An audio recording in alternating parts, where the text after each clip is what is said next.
Ladies and gentlemen, welcome back once again to Samuel Adams Returns. Those anti-Federalists, they absolutely got it right. Here on Liberty Works Radio Network, and this is Tom Navolis, your host.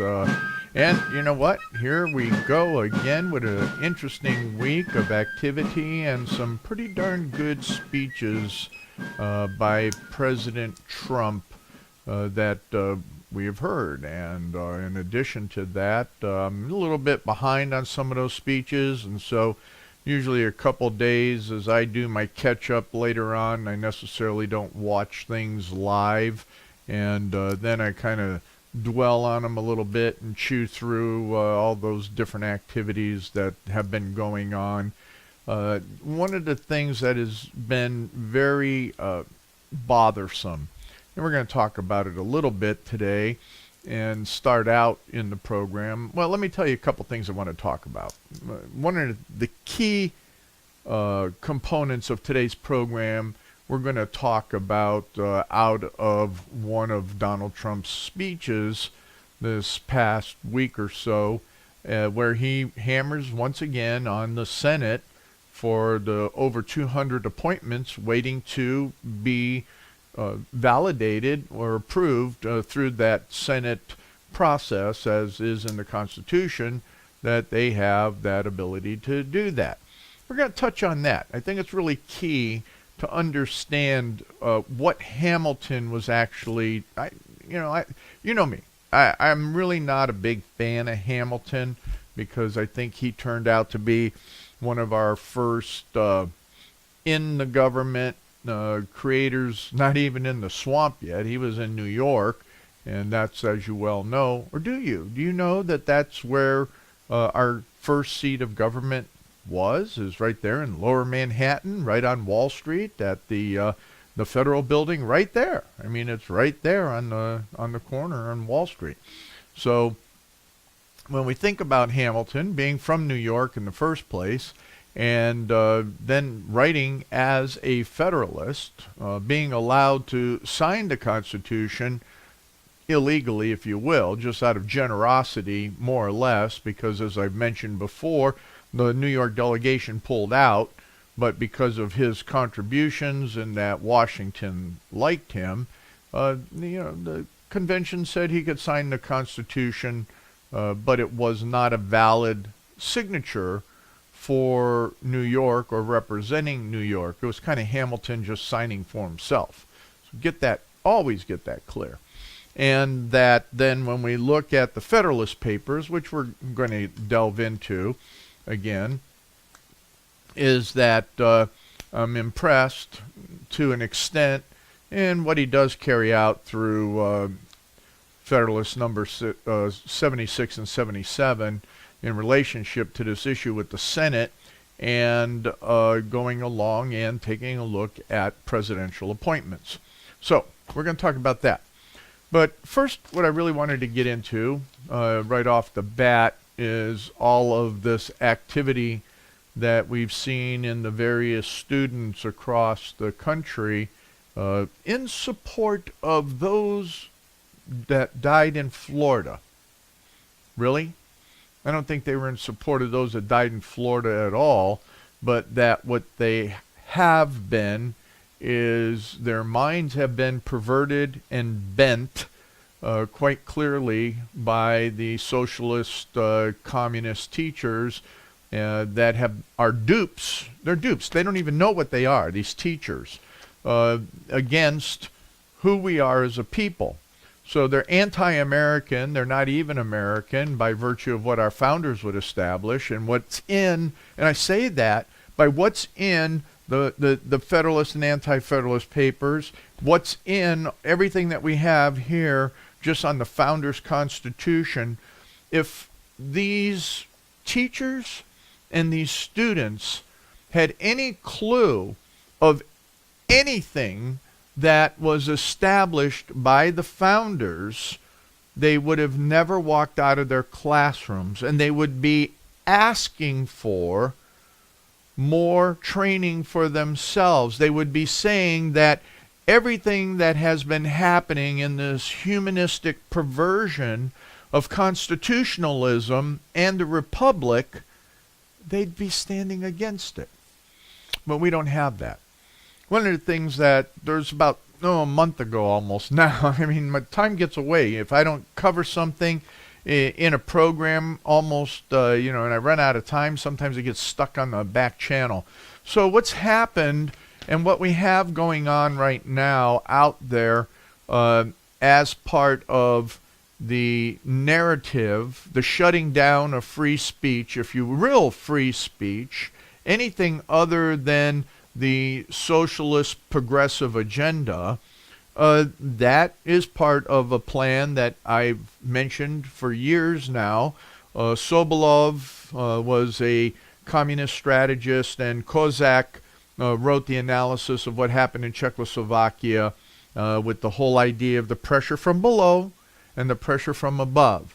So what we have, and I'm going to clearly identify it very simply for you, is that over the years, the progressive socialist, anti-American, anti-constitutional people, the communists, the humanists, the neo-Marxists, I put a whole section in my book on the neo-Marxists, they're full of the universities. So when we do not get what we know is a true balance of looking at the contrarian discussions and the shutdown, especially of what people are calling conservative speech. No, it's called constitutional, real constitutional ideology speech.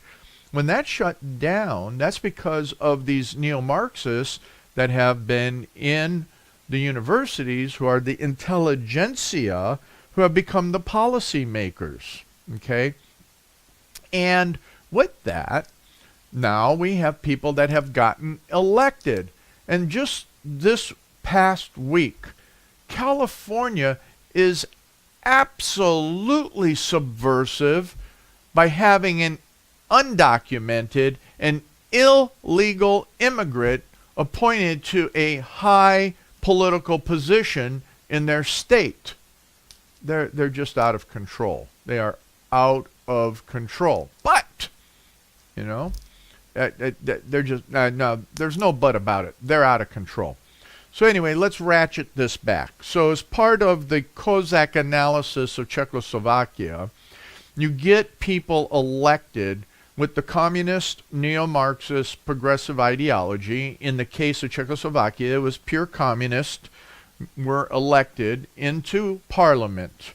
And at the same time, you're working through the trade unions, you're working through education, you're working through cultural means and methodology to stir up the people and get them aggravated in their humanistic formations and all of these lower level ideologies, like the students walking out of their schools.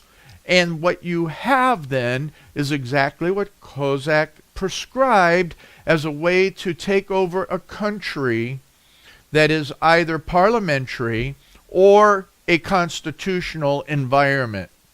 Okay? Pressure from below and pressure from above. The elected officials in a place where they can affect that rules and regulations, as well as those that are in the bureaucracies that are the neo-Marxist that are sitting there making rule changes, is your pressure from above. And now you have your pressure from below coming in, who are those students, who are those professors, who are those cultural entities, Planned Parenthood, all of the others. And next thing you know, that pressure collapses everything, and we got problems. So we do. In addition to that, what we have and how these youth are so stupefied and are dupes of this process we've talked about is this educational nonsense and the federal education and everything that's crept into it. I always will go back and layer it in, is that, I was at on Thursday, was it Thursday night? No, it was Wednesday night of this past week. I went to a forum, a candidate forum that was put on by the college Republicans at one of the universities here. And very interesting is that the professor that is the student guide for that group, and really nice guy and everything, he goes, you know, he says, it's really glad that all you candidates are here, and I really honor all the effects and everything that you're doing. And he says, I really feel for you and everything that you're going to participate in. And boy, I had my 4 miserable years on the school board. If there's anything, do we have anybody for school board running here? Nobody was there for school board. Those all happened back in November. And he's going, you know, I got to tell you, school board was the most painful place I ever was. Ladies and gentlemen, that's where it starts. So if we have conservatives that are saying that the school board, or we have constitutionalists, or we have Christians who refuse most often to serve on the school boards, they run away from it. They run away from it like the plague, where that should be the place that we should go back and take over education as Christian constitutional believers. But he said, to this effect, he goes, that was my worst, my most miserable 4 years was being on the school board. If anybody ever asks you to run for school board, run away. Run away from it. Oh my goodness gracious. If you run away from being on the school board, then guess what? You get, and we deserve what we get. Because if you are not on the school board, or you're not helping to establish somebody to be on the school board, then all we end up with are these progressive neo-communist, these liberal, whatever they are, on and on.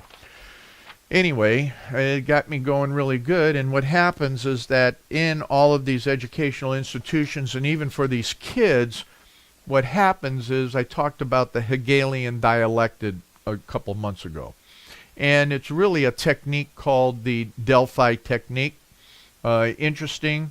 I'll just give you a synopsis on this paper here, is that the Delphi technique is something that is really used within those that are promoters of the United Nations and the socialists and all the lefties in that regard. It was developed by the Rand Corporation in the 1960s, and its purpose was maneuvering segments of the public into accepting predetermined government policies. So this was in the 60s. In the 70s and 80s, it was ideally used to convince landowners of the merits of accepting joining and general plan maps. So when we look at centralized planning, that was all part of what the Delphi technique was used for in the 70s and 80s.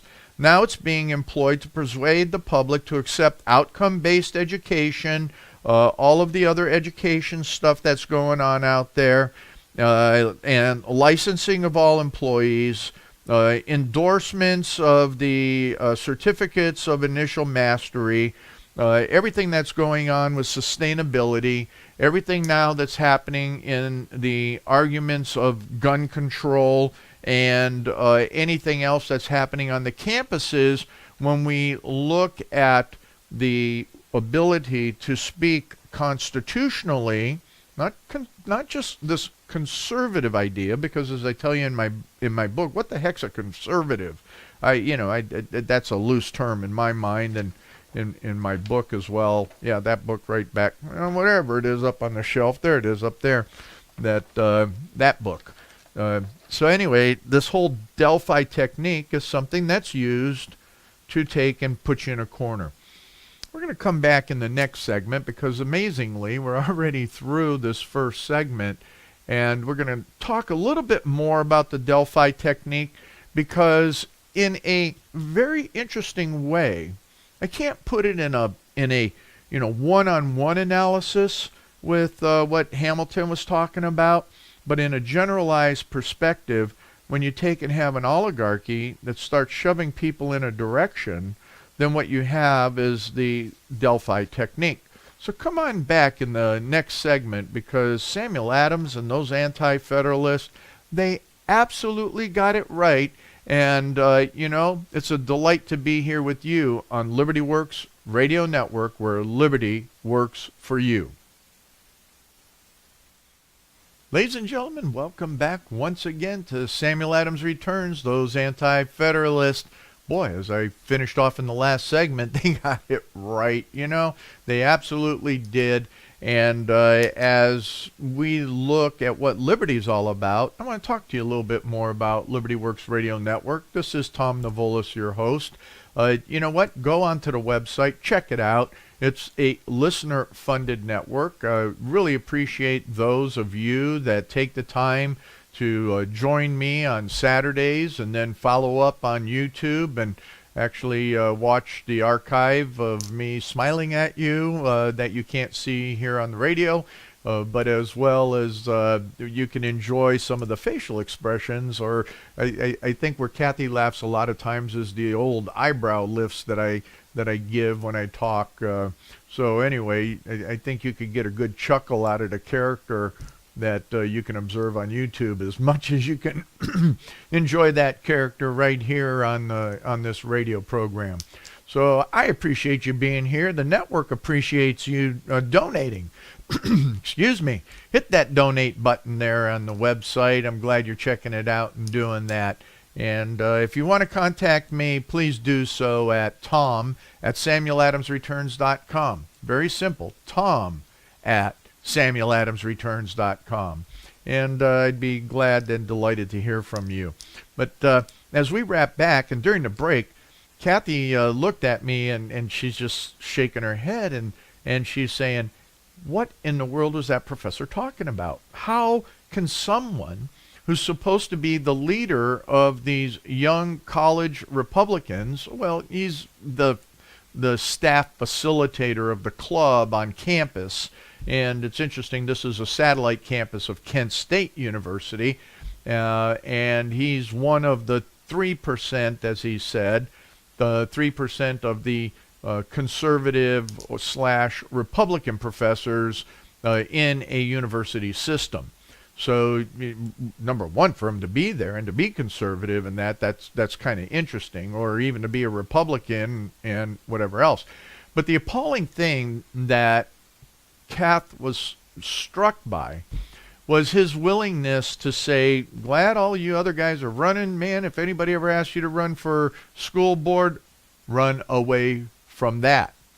Because it does. If this hasn't penetrated your minds, and I know you folks down there in the Maryland market in particular, because I know my sister lives down there in Maryland, down in that Mount Airy, so that whole crazy county area down there, and you guys got problems.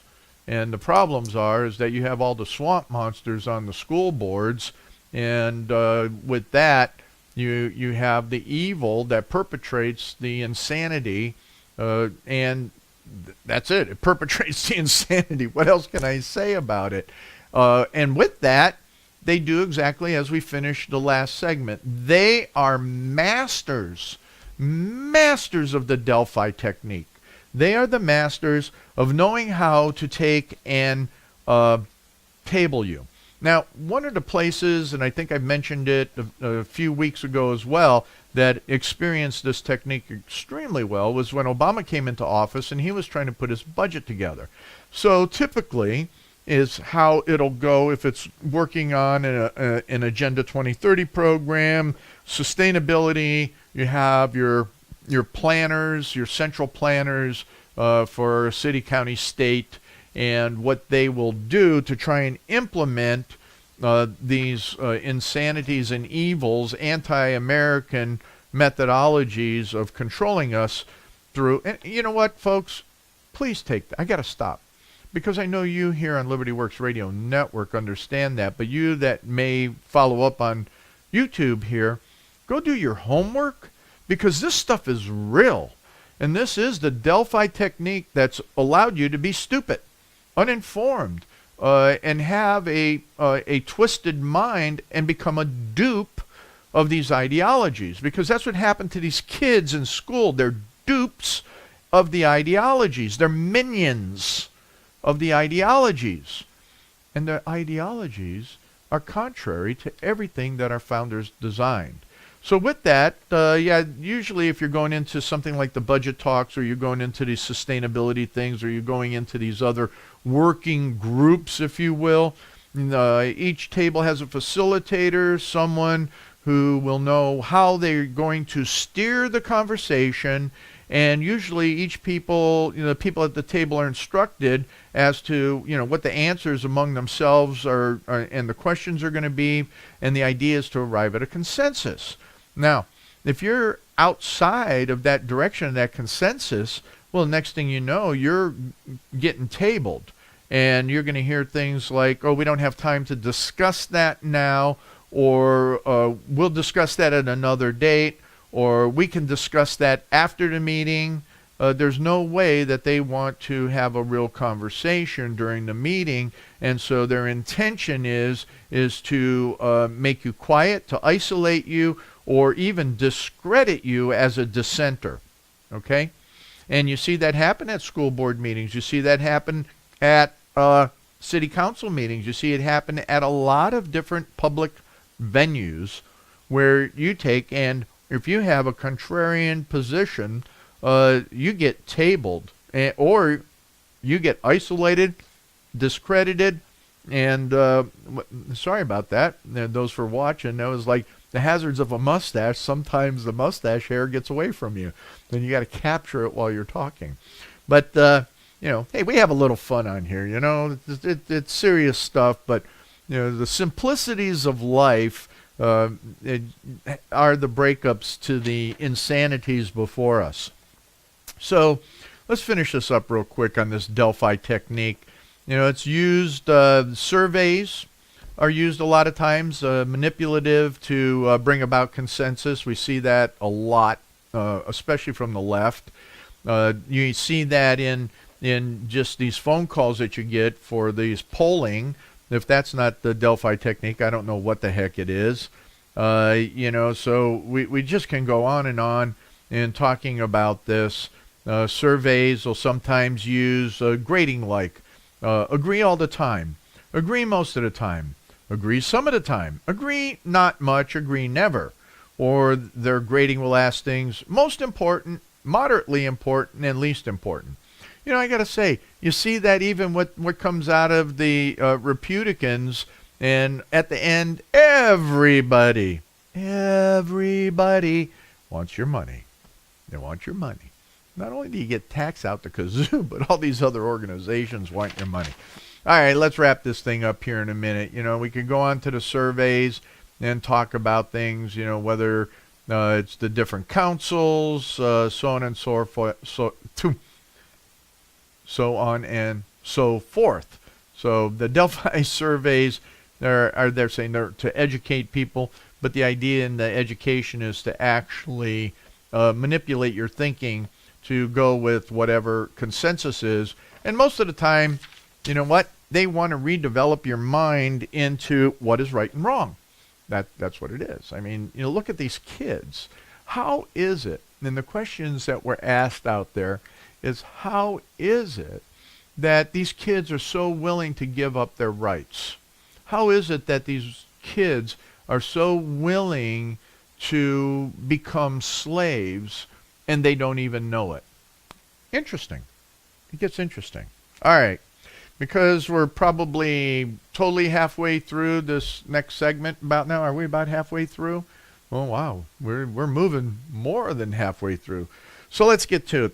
Here we have the Federalist Papers, and as I was going through for this week, I was trying to think about all of these 200 and some odd appointments that haven't gone through, and I'm sitting here going, well, that's really, really interesting. We have a lot of different aspects of what's happening in the Senate. What is it that, we're trying to get more senators that might be ideologically sound in there. But as we know, we have a good portion of the Senate that is ideologically perverse. And I just call it what it is, okay? Because there's one primary thing, and I talk about it in the seminar and as well in my book, is that the 17th Amendment was a destroyer of the Republic, is a destroyer of the Republic. And as it, instead of this other nonsense that they're doing on a balanced budget, what they should be doing is going out there and working again on repealing the 17th Amendment, because the repeal of the 17th Amendment would allow the states, and we'd get rid of John McCain, we would have gotten rid of Flake, and in many of the other state houses that have taken and become the will of the people in an understanding manner, we would be taking and recalling senators and replacing them, because it is the authority of the state according to the 1787 Constitution. It's the authority of the state to appoint. So what we have instead is an oligarchy. We have this oligarchy that is its ideology is perverted, even in the Republican side. There's so many of them in there that if it wasn't for President Trump taking and hammering away on these guys, and a lot of them fearing for their money or fearing for other votes, if you will, if they were controlled by the state, they'd be gone. They'd be out the door. And as I bring out in my book and in the seminar, is that a study was done proving that the 17th Amendment hasn't done anything good for the United States. In fact, it's been detrimental to the United States. So what does that mean for these appointments? Well, I'm going to, in the last few minutes that we have left, what do we got, about 3 minutes left? Yeah, we have about 3 minutes left in this segment, is that in Federalist number 76, Hamilton is talking about the president is to nominate and by and with advice and consent of the Senate. So we have over 200 and some odd appointments sitting out there, and you're going to have to dig into this a little bit more, because we're going to, especially, we'll flow into the next segment on this Federalist 76 and 77. But as we look at the whole idea of bringing in other officers, Hamilton talks about that this is to the appointment of ambassadors, public ministers and councils, judges of the Supreme Court, and all other officers of the United States whose appointments are not otherwise provided for in the Constitution. But the Congress may by law vest the appointment of such inferior officers as they think proper in the President alone, and in the courts of law, or in the heads of departments.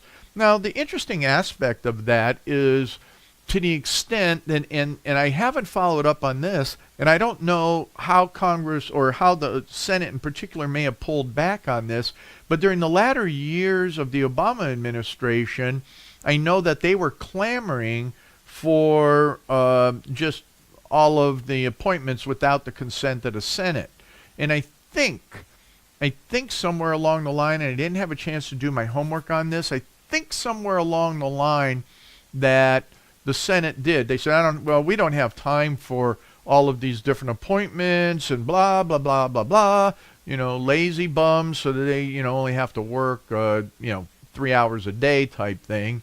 And they turned it over so that Obama could make a whole bunch of appointments. I believe that's true. Now, I don't know what's happened with that in respect to this administration, but I do know what Hamilton is talking about in here is very, very interesting, in that the Senate can do exactly what it's doing, is clogging up the appointments, and there's a reason for it.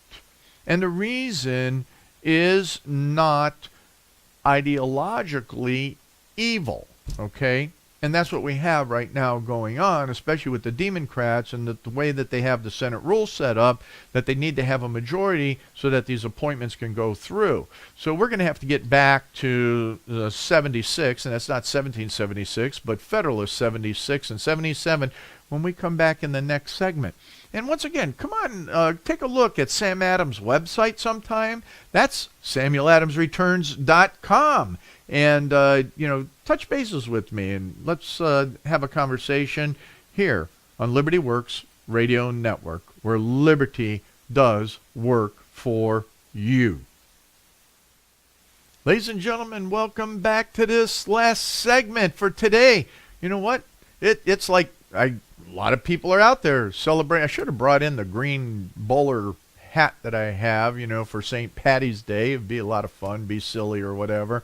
But you know what? The silliness in the midst of the insanities, you know what? Our founders wanted us to have some fun. They wanted us to be people that were relaxed and enjoyed, but they also wanted us to be citizens of action, citizens that would be involved, citizens that would get our butts out of our seats and our feet on our streets and taking and holding those in governance accountable, especially in local governance. So I think it's very interesting and incumbent upon us to take and ensure that we have a capacity to, be involved. And I know that here on Liberty Works Radio Network, once again, I am preaching. Yep, here it is. Kath brought it in for all of you that are enjoying St. Patty's Day. Do it wisely and enjoy. I'm calling this my mini pearl St. Patty's Day hat because you know what? I'm not taking the tag off. We're just going to kind of go with it and enjoy things, Kath. She's Irish, so you have to understand we always have some fun with it on St. Patty's Day here. But, it just gets interesting in what we have to do when we move from those moments of fun and think seriously about what's going on. And that if we're not involved in the school board, if we're not active in even the Republican Party, if we're not active taking and going beyond the learning, but participating, then we're neglecting what we're supposed to be doing. Remember, I always said that during the time of the colonies and even during the early portions of Massachusetts and the northern colonies, and particularly the northern states, they had what was called the Folkmalt, and that was where every citizen is required to show up for those town meetings to understand what was going on. We can't get, I'm the new president of the Geauga County Tea Party, and you know what? We had a candidate forum for county commissioners, and we had about, 50 people maybe? 50 people. There's 30,000 people in the county. And this is a so-called conservative county.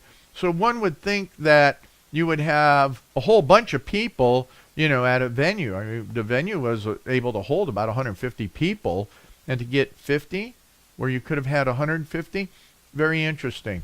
But that's what we see even with the Wednesday night at the forum that the students had.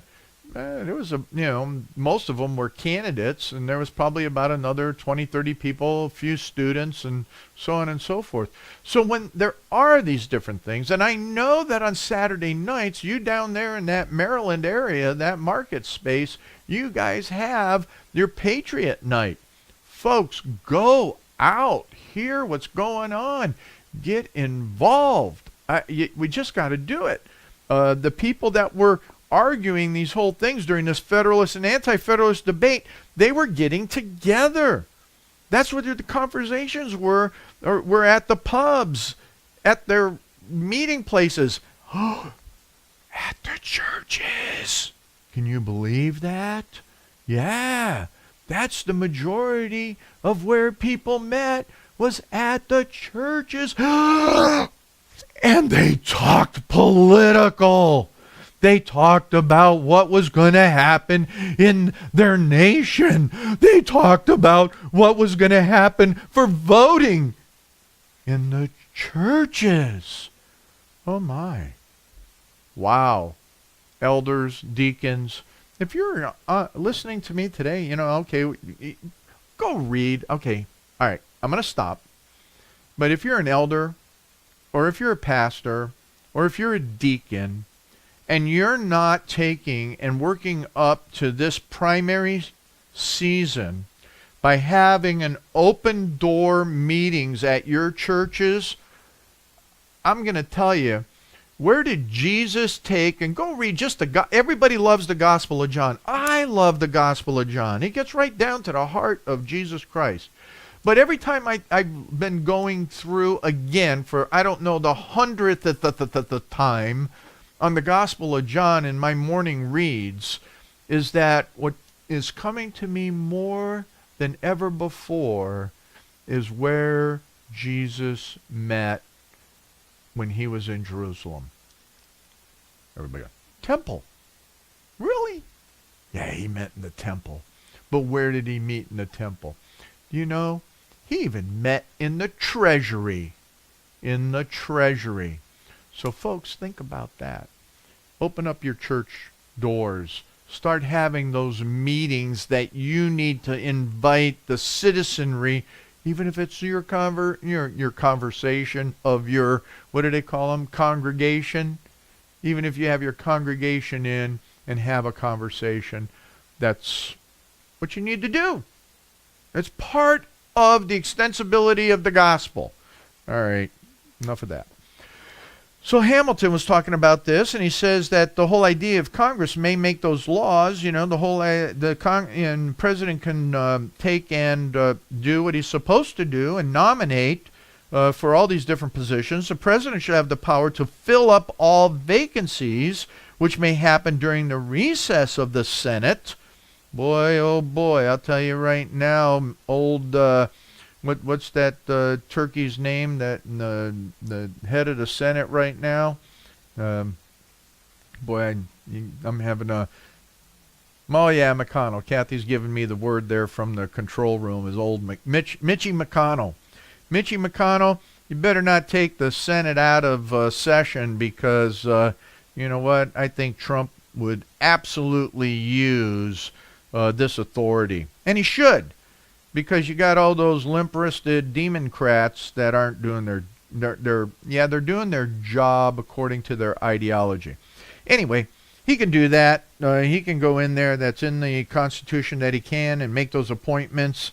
Then let's see. It's observed in the former paper that the true test of a good government is its aptitude and tendency to produce a good administration. So he's arguing in here that the idea is that the Senate having the consent ability is that we can ensure that there's a good administration. So think about this. Because we cannot bring in strongly, even conservative-minded, let alone constitutionally minded people into the administration, what is still left in the bureaucracies are all of the ideological communists, neo-Marxists, and subversives from the Obama administration. That's what they are. Let's be honest about it. And so what it goes is that, everybody agrees that, you have to watch for how that power is utilized or could be abused.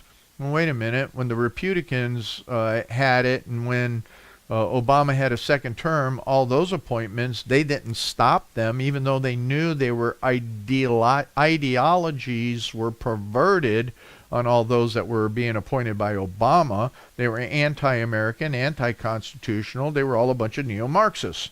So with all of that, oh man, I'll tell you, I'm going through and re-editing pieces of the book for the ebook version. And I've just finished up that whole segment on neo-Marxism. The list is really long on all of this. Neo-Marxist libertarianism, neo-Marxist humanism, neo-Marxist, let's see, on and on and on and on. The list goes. They're all Marxist, okay?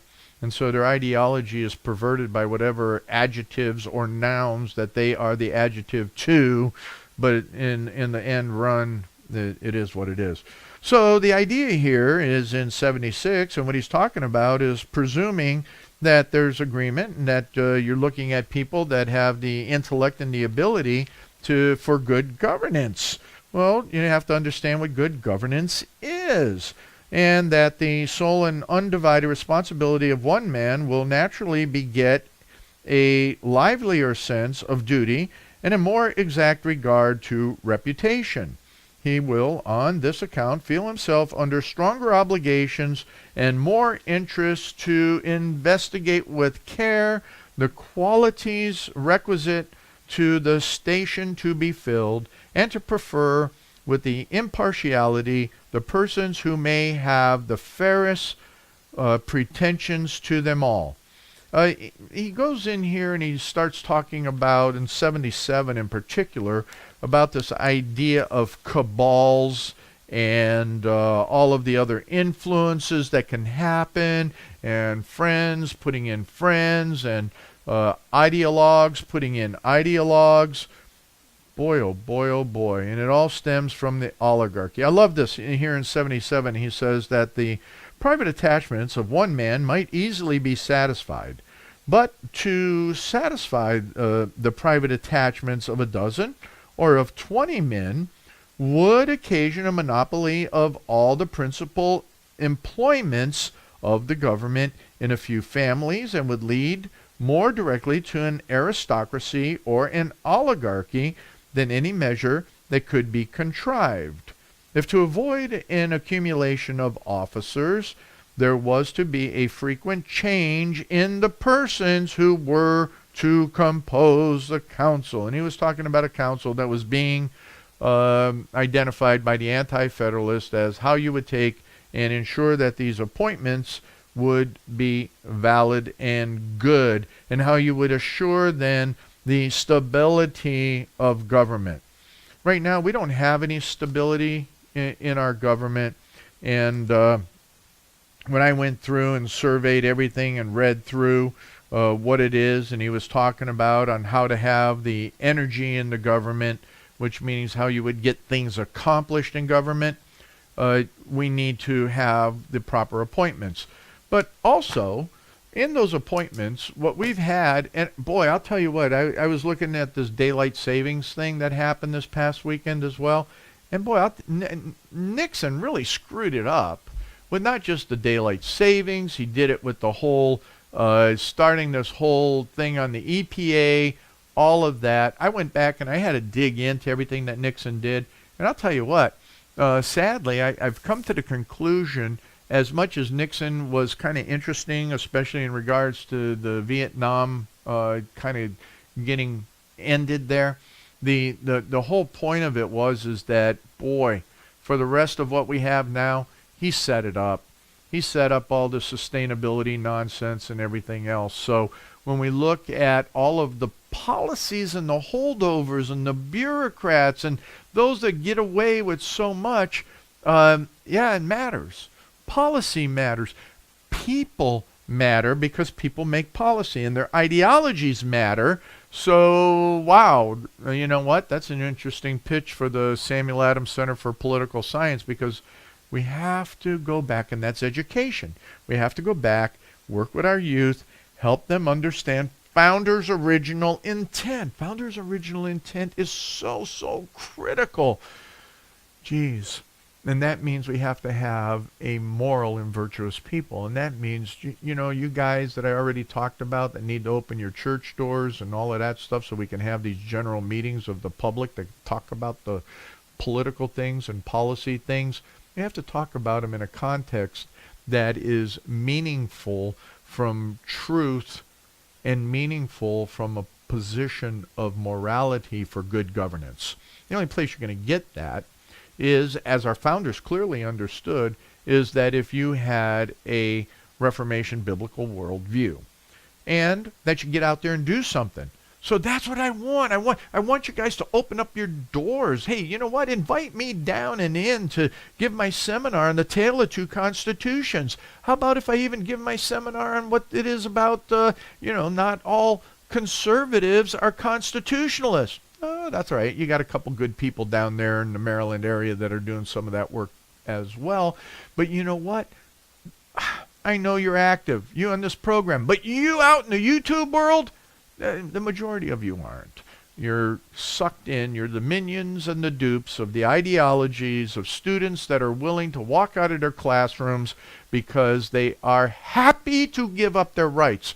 Sam Adams said, you cannot do that. It's against God's nature and his rule for you to give up your rights. Come on back next week with Samuel Adams when he returns, because the Anti-Federalists, they got it right.